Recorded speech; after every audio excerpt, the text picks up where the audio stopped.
In this video, I'm going to show you how to uninstall an app that you want to get rid of. So we're up at the top here on Home. We're going to move to the right all the way to Settings. Then we're going to go down and we're going to move across to Applications. Let's click on Applications. Once you've clicked on Applications here, we want to go down to the bottom option marked Manage Installed Applications. Let's click on that option. And here's a list of all your apps. So scroll to the one you want to uninstall. I'm going to uninstall Cat Mouse here. I'm going to click on it. And the uninstall button is the third option there. So click on uninstall, click once to confirm it.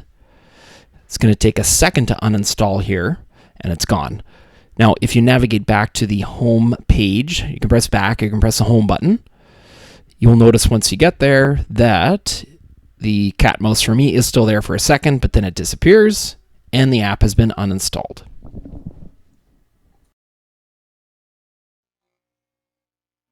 IP vanish.